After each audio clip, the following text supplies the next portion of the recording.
The third dive was the dive, because that dive, we landed at the entrance to the grand staircase between the number 1 and number 2 stack. Before his time runs out, Titanic explorer Robert Ballard has admitted something he long kept buried beneath the waves. For decades, the man who found the world's most famous shipwreck carried secrets darker than rusted steel and broken chandeliers. What he finally revealed doesn't just change how we see Titanic, it changes how we see him. This isn't just a story about discovery.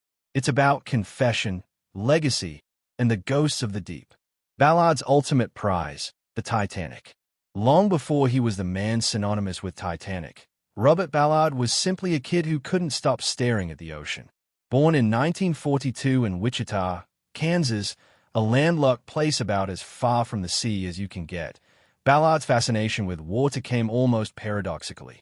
His family later moved to San Diego, California, where the Pacific finally stretched before him, endless and unknowable. The boy who once studied maps and dreamed of adventure was suddenly living beside a vast, mysterious world that would shape his destiny.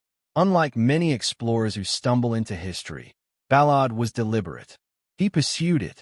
He studied geology and chemistry at the University of California, Santa Barbara, then joined the U.S. Army Reserve while still young.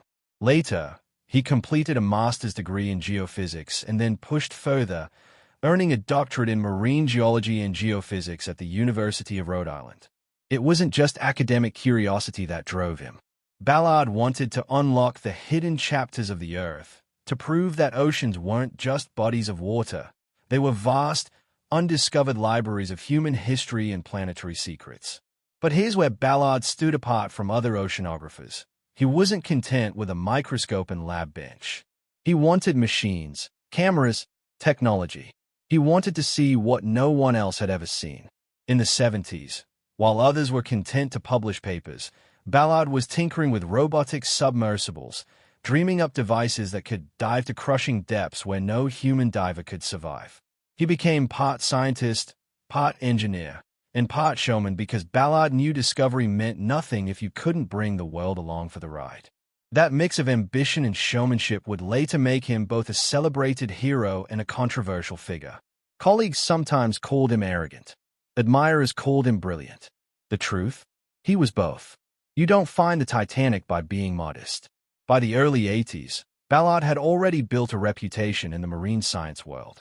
He had explored deep-sea hydrothermal vents, places where boiling water gushed from cracks in the Earth's crust, creating alien-like ecosystems no one thought possible. Those discoveries shook biology to its core, proving that life could thrive without sunlight. But to the public, those achievements barely registered. Scientific journals applauded him. The average person shrugged. Ballard wanted more. He wanted a discovery that would captivate the world. Enter Titanic.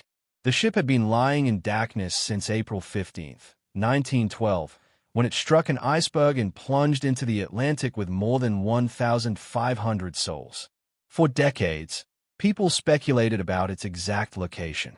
Treasure hunters dreamed of plundering it. Filmmakers fantasized about raising it from the depths. But no one had ever actually found it. The ocean is vast, and Titanic was only one ship lost among thousands. To some, searching for it was as absurd as looking for a single needle in a continent-sized haystack. But to Ballard, the Titanic wasn't just a shipwreck. It was the ultimate stage. Find it, and you wouldn't just make history, you'd become history. When he began pursuing the Titanic in earnest, Ballard wasn't just chasing science. He was chasing glory. He admitted later that he wanted to find something iconic, something that would etch his name permanently into the public consciousness.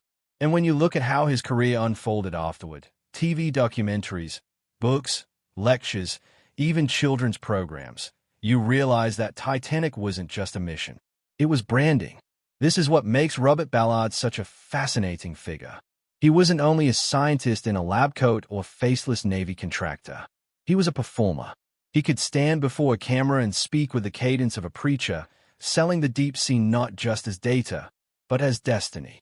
That charisma is what allowed him to attract funding, to build teams, and to push ahead on projects that others thought impossible.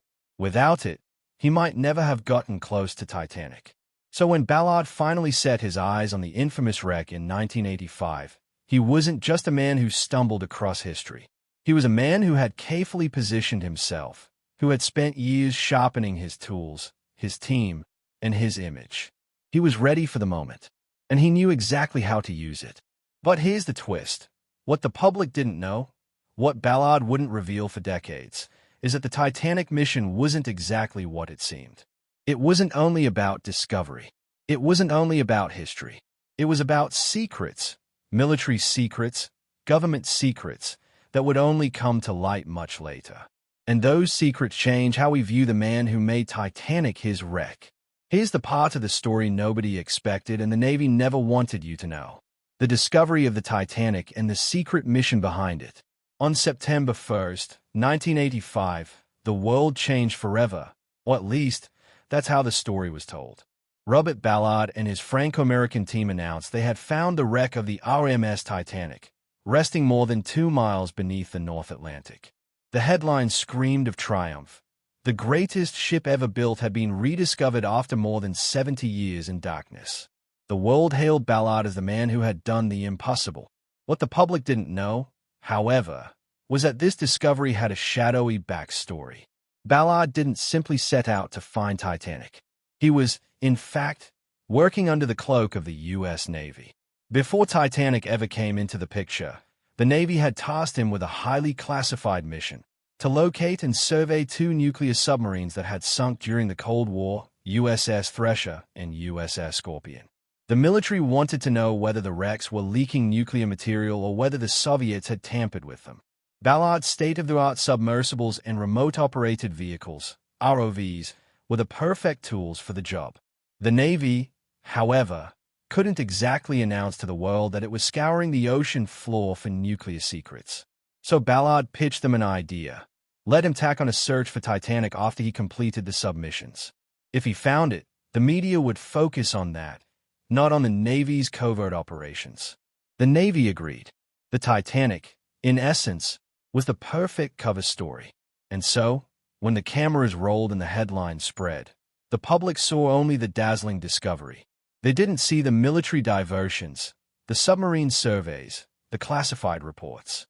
Ballard became the man who found Titanic. But in reality, he was also the man who shielded one of the Navy's most sensitive Cold War missions. For decades, that part of the story stayed in the shadows. When Ballard finally admitted the truth years later, some were stunned. To others, it only added to the mystique. What does it mean when the world's most famous shipwreck was rediscovered not by pure scientific pursuit, but by a Cold War bargain? It paints the Titanic's second life as less of a fairy tale and more of a geopolitical accident. Yet despite the covert origins, the images from that 1985 dive were unforgettable. Titanic's bow emerged from the darkness like a ghost, eerily intact. The railings were still there. The anchor chains still coiled. The ship's massive size dwarfed the submersible that crept along its hull. When the team found one of the boilers, identical to those in Titanic's sister ship Olympic, they knew beyond doubt this was it. For Ballard, the moment was both professional triumph and personal vindication. He had gambled that his technology, his persistence, and his instinct would lead him to the wreck. And now, staring at Titanic's remains through a grainy video feed, he knew he had secured his legacy. The footage gripped the world.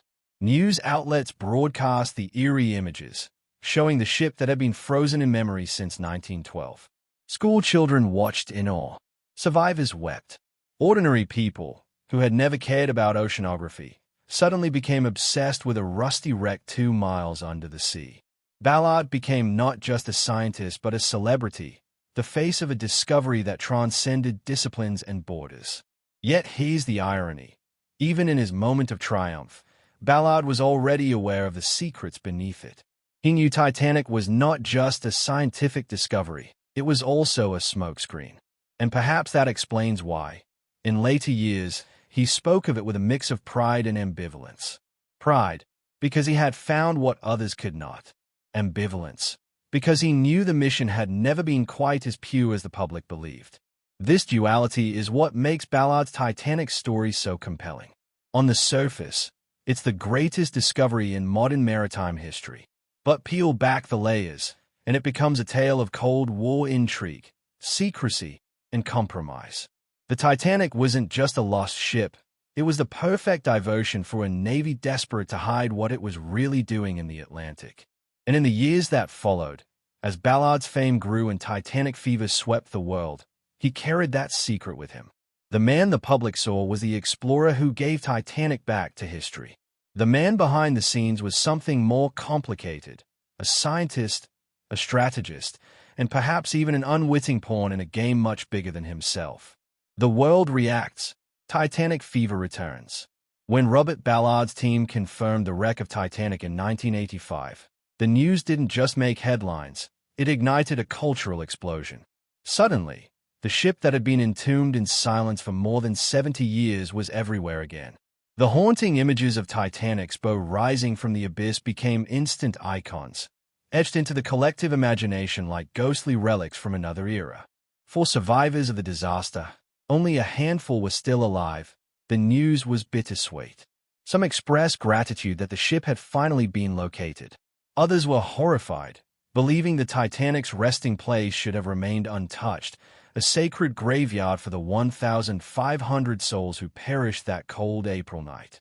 Yet whether one viewed it as triumph or desecration, the discovery forced everyone to confront the reality of Titanic's legacy all over again. Media outlets pounced. Newspapers splashed Titanic across their front pages. Television networks aired documentaries and interviews with Ballard, painting him as the explorer who had resurrected a ghost. Schools began teaching fresh lessons on the Titanic disaster, and book publishers dusted off long-forgotten accounts, rushing them back into print to feed the growing appetite for Titanic lore. Ballard himself became an overnight celebrity. He wasn't just a scientist anymore, he was a household name. Talk shows clamored for him. Magazines profiled him as a modern-day adventurer, a Jacques Cousteau for the 80s. He had achieved something that few academics ever dream of. He made science sexy. Kids who had never heard the word oceanography were suddenly talking about deep-sea robots and sonar. Ballard's face became synonymous with discovery itself. But with fame came controversy. Ballard insisted that Titanic should not be looted or disturbed. He called it a gravesite and urged governments to protect it. His stance clashed with salvagers and private companies who saw dollar signs in Titanic's artifacts, china plates, jewelry, pieces of the ship's grand staircase. Lawsuits soon erupted over who owned Titanic. Was it fair game, or was it sacred ground? Ballard's high-profile moral stance made him both respected and resented. Some saw him as the guardian of history. Others accused him of hypocrisy. After all, he had made his own name off of the ship's discovery. Meanwhile, Titanic fever only intensified. Ballard's discovery coincided with the rise of mass media globalization. Within months, Titanic became the subject of glossy coffee table books, primetime specials, and even merchandising.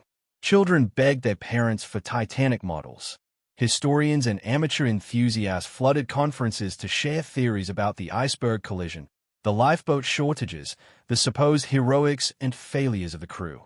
Titanic wasn't just history anymore, it was pop culture. Hollywood took note. Long before James Cameron's 1997 blockbuster, there were TV movies, miniseries, and dramatizations inspired by the renewed fascination. Documentaries aired on networks like National Geographic and PBS, blending archival footage with Ballard's eerie undersea video.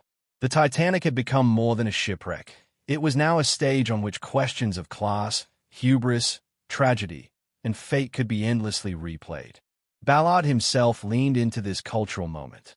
He co-authored books, narrated documentaries, and gave speeches to packed auditoriums. He seemed to understand that his discovery wasn't just about science, it was about storytelling, and the public couldn't get enough of it. Each interview he gave added another layer to the mythos of Titanic. He spoke with authority, but also with the aura of someone who had glimpsed another world, a graveyard beneath the sea that no ordinary person could visit. Still, the fever came at a cost. With each artifact exhibition, with each media spin-off, the line between history and spectacle grew blurrier. Ballard expressed frustration at the commercialization, But the truth is that Titanic's rediscovery opened a door that could never be closed. In the years following 1985, Titanic's hold on the public imagination only tightened. From museums to classrooms to living rooms, the shipwreck became the ultimate symbol of human ambition and failure. And Ballard, whether willingly or reluctantly, was tethered to it. He had brought the Titanic back to life, but in doing so, he had also unleashed its ghosts on the modern world. But the man who revealed Titanic's grave had one more revelation, this time about himself. The explorer's secret, what Ballard finally admitted. For years after the Titanic discovery, Robert Ballard basked in the spotlight.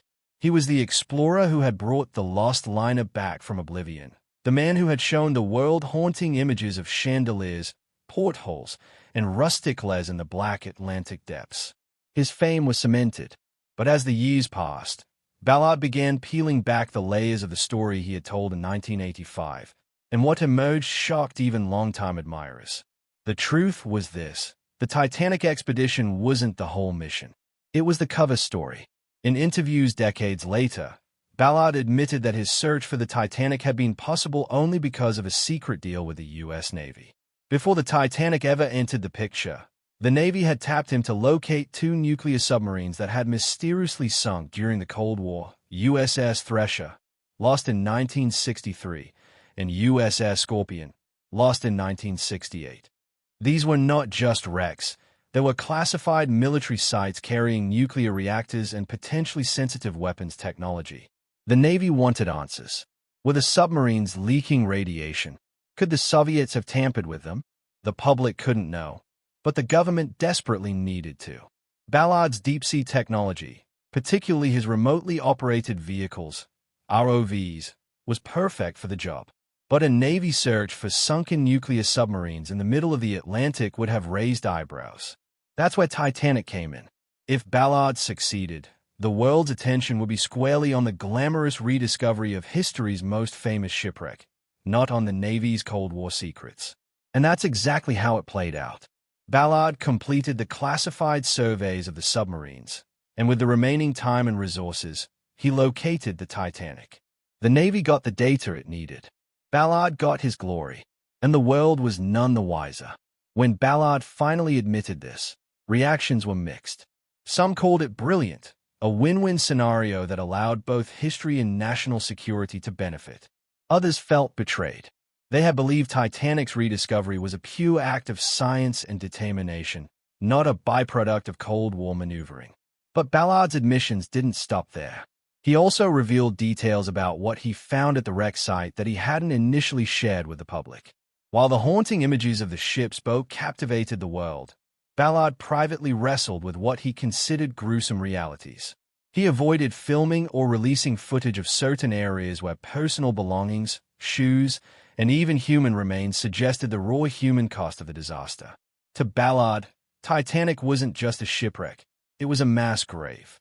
And part of his silence, he claimed, was respect for the dead. Yet critics questioned whether this restraint was truly about respect or about controlling the narrative.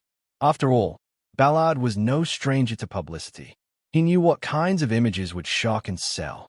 By withholding some of the darker truths, did he sanitize Titanic for public consumption? Did he give the world a carefully edited version of the wreck, one that reinforced his heroic status while keeping the more disturbing realities out of sight? His later candor only deepened the controversy. He admitted that he had been deeply conflicted about the Titanic discovery from the start. On one hand, it was his crowning achievement, the discovery that made him a household name.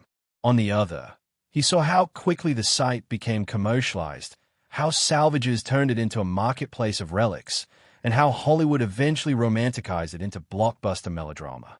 "I never brought anything up," he often repeated, framing himself as a protector of the ship's dignity. But the very act of finding Titanic had unleashed forces he couldn't control. That duality, hero and opportunist, scientist and showman, protector and exploiter, became the hallmark of Ballard's legacy. And when he admitted the truth about the Navy deal, the contradictions only grew sharper. Was he a man who used a Cold War cover story to achieve greatness? Or was he a pawn who got lucky in the shadow of geopolitics? Did he honor Titanic's dead, or did he help turn their grave into a stage? Ballard himself seemed to wrestle with those questions. In later interviews, he struck a tone of weary honesty, as though unburdening himself before time ran out. Yes, he had used the Titanic to cloak a Navy mission. Yes, he had chosen not to show everything he saw. And yes, he had watched as his discovery spiraled into a cultural phenomenon he could neither steer nor stop. It wasn't quite a confession of guilt, but it was a rare glimpse behind the curtain. Ballard, the explorer who had once seemed larger than life, revealed himself to be human, driven by ambition, bound by compromise, and haunted by the consequences of his own success. And that revelation changes the Titanic story forever. It's no longer just about a ship lost and found. It's about the man who found it, the secrets he carried, and the uncomfortable truth that history's greatest discoveries are rarely as simple as they appear.